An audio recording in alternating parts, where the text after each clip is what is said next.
What's going on, guys, and welcome back to another video. So hopefully your Wednesday has been going extremely well. If it has, go ahead and hit that like button. Now here's what I want to discuss today. First off, we are getting more and more reports, and this is a little bit odd, but we're getting more and more reports that now lawmakers want to see survival checks. I addressed this earlier, I addressed this yesterday as well. This is actually turning into a bigger and bigger thing. Also today, we got a little bit of reassurance that providing additional stimulus into the economy would essentially not be a bad thing, at least according to the Federal Reserve. So we're gonna actually address a bunch of those things right now. But first, let's talk about this survival check. Right now, the amount of Americans that no longer need additional relief, that number is actually increasing, which is a great thing. We don't need more and more relief to go to every single person in the United States. That's great. The issue is lawmakers are looking at everybody. They're looking at every single person out there and saying, okay, you don't need relief, so why should we pass additional relief to this targeted group of people when the majority doesn't need it? Now, that's an issue. What we know right now, lawmakers have even acknowledged that there is still a targeted group of individuals and families that need additional assistance. They say that individuals need more help as costs keep soaring. They say retirees, people on Social Security, and low-income families all need more help. Now, here's what I can tell you. The Federal Reserve today, they came out and said that they will continue to support the economy and they will not be raising interest rates just yet. This is actually good news. This is actually a good sign that the Federal Reserve doesn't see inflation, or it's going to be something that will kind of diminish over time. So this is giving more lawmakers a bigger reason to come out and push for additional stimulus, whether we see it or not. This is giving them that kind of fuel to the fire to get them to push President Biden even more and to urge their colleagues to, yes, let's pass additional stimulus checks. Now, remember, just a handful, all right, I'm gonna say more than a handful, but a decent amount of lawmakers want to see additional stimulus checks.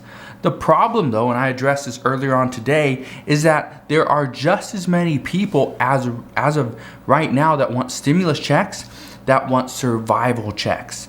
And this is the big difference. Again, they're the exact same thing.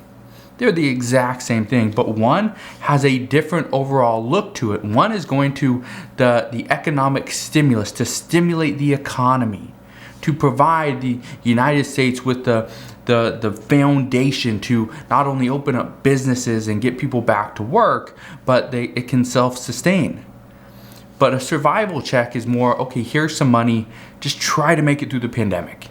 Try to do your best, right? Go and pay for food. Go and pay for your rent.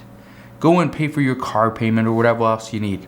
Go and help stimulate the economy if you could. But this is just a survival check. Now, I wanted to bring this up because right now, there's more and more people pushing for that survival check. We have seen this time and time again. We saw this back when the $600 stimulus check was still trying to be passed, when they were still working on this. And again, it makes no sense why lawmakers would push for a survival check back then. When, yeah, the pandemic was still going strong, we had high numbers, but the issue is they wanted a survival check then, and now when people are proven that they're struggling, they're 6, 8, 10, 12 months behind on rent, now they're looking at, no, I think we're okay, we'll be able to get through this. And that's where some lawmakers, mostly Democratic lawmakers and progressives, are saying, no. There's still a large group of people that need additional help. So again, the fight will continue. And today, it is one of those things that shows the sign from the Federal Reserve that yes, we could potentially pass an additional stimulus check and the economy would be just fine. So we will see. But again, I just wanted to bring you that update because right now, it is showing that there's going to be more people pushing for this. So just keep that in mind. Now, many lawmakers are still trying to get the child tax credit extended as well. What we know is that many are trying to get this included into the infrastructure package. Initially, when this child tax credit was passed, again, it was an increase. Okay, under former President Donald Trump, that's where we saw the increase from $1,000 up to $2,000 per child. And then we saw $2,000 jump up to $3,500, okay, or $3,600, excuse me, for children ages between 0 and 5, and $3,000 for children between 6 and 17. What I can tell you right now is that we are seeing more and more lawmakers push for an additional year or multiple years of this child tax credit. But here's where things get very interesting. Many say 1 year is not enough. It's not enough time to help parents get their children out of poverty. However, many still question what the difference between 1 year and 4 years is really going to be in getting children out of poverty.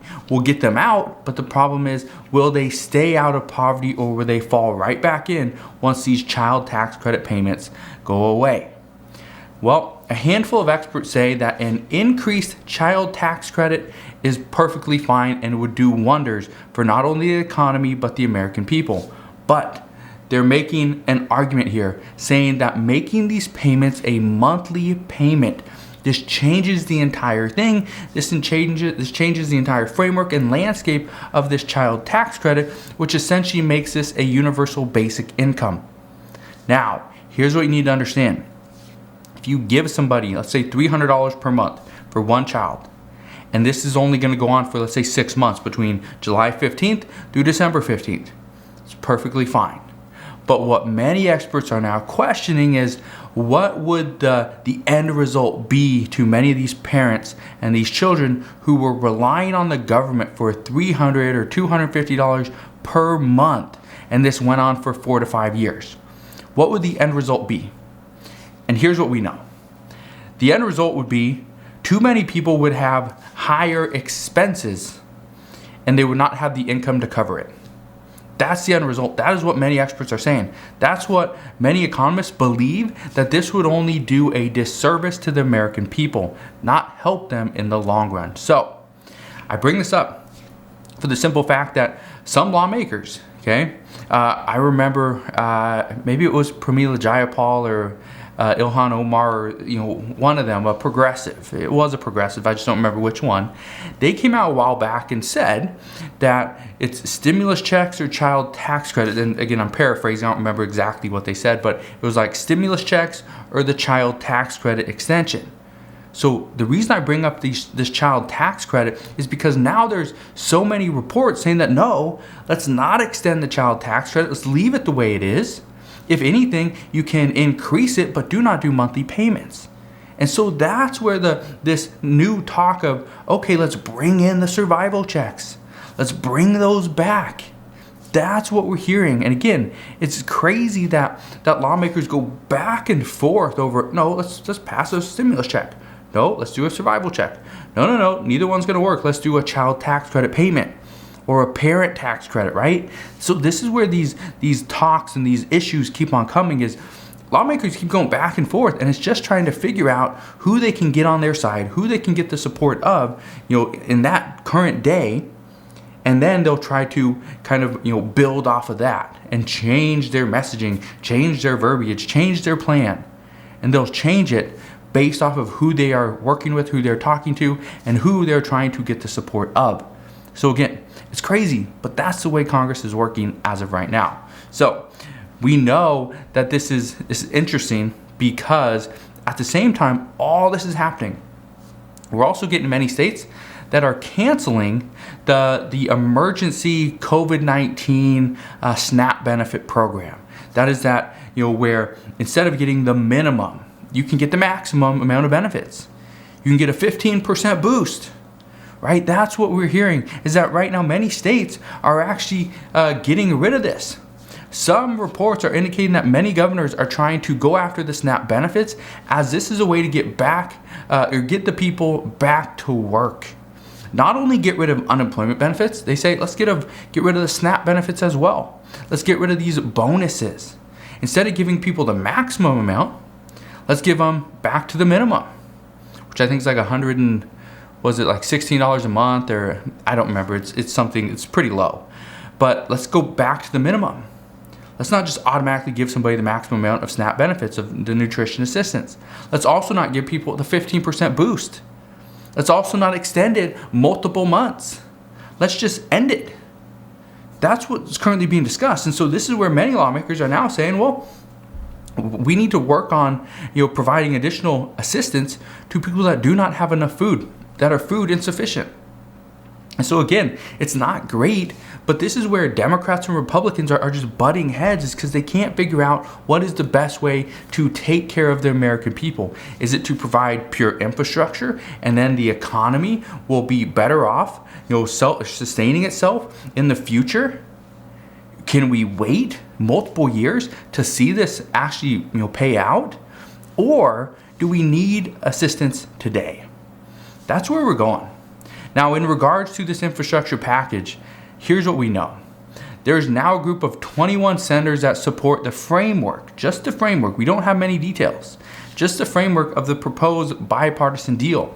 Now, just days ago, there was only 10 senators that were in support of this bill. Now that they're starting to get some more details, a little bit more of the framework is coming out. Now more are jumping on board. I think just today, before we had like 10 or 11 senators that were in support of it. Now, I think we got 5 Republicans that started to support it today, an additional 4 Republicans today as well. So we'll see what happens there. But this is showing some progress, because now we're not only seeing additional people jump on board, we're now starting to see that, okay, we're getting both a bipartisan support as well from Republicans, from Democrats, and I think today also one more independent as well that does, vote with Democrats. What I can tell you, when President Biden was asked about this, what his thoughts are, he said he hasn't seen it yet. However, he did say the White House Chief of Staff, Ronald Klain, he believes that there could be a possible agreement. So that's good news there as well. The problem, though, is that President Biden still doesn't know what's in the bill, what the details of this bill actually are. But all we do know is that it's going to be about a 5-year bill. It's going to cost about $974 billion. Roughly $579 billion of this is going to be in pretty much used money that was coming from the COVID-19 programs that have already been passed. So a lot of this, about half of it, is going to be, just unused funding, and the rest is going to be from, tax increases, possibly getting money, about $100 billion per year from the IRS going after tax cheats, and there's different things in there as well. But again, we know very little. The details are pretty vague. So President Biden did tell people in Washington that as of right now, he is open to letting negotiations play out a little bit longer. However, he does not plan on letting this play out too much longer. He wants to see an end to this very soon so that they can work on the next thing, voting rights, police reform, all these other things. The issue at the border, which is still being talked about, but there's really nothing being done. So right now, what we know is that Senate Majority Leader Chuck Schumer, he is moving forward with the budget reconciliation, and he does plan to put that into place very soon. Right now, we know it takes time. So President Biden still wants to see a bipartisan infrastructure package done. However, he is open to negotiating. He's open to hearing both sides, not just the Republican side, but Democrats as well. And if they believe that now is the time to end negotiations and move forward with a budget reconciliation, then that is exactly what he's going to do. So what I can tell you at this point, a fourth stimulus check is very much on the table. The infrastructure package, some different proposals that were still being prepped, especially from House Democrats, that is currently being prepped.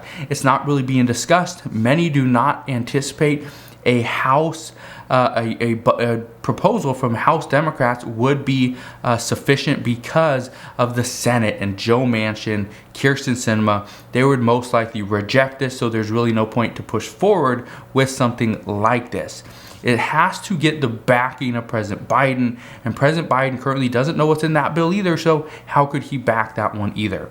So what I can tell you right now is just be prepared. There will be more discussions, there'll be more fights, there'll be more negotiations, but hopefully we will you'll get something done. So just want to thank you guys for watching. Have a wonderful rest of your Wednesday afternoon and Wednesday evening. If you have any questions whatsoever, please ask your questions down in the comment section below. Just want to thank you guys for watching. Consider subscribing, and I'll see you guys on the next one.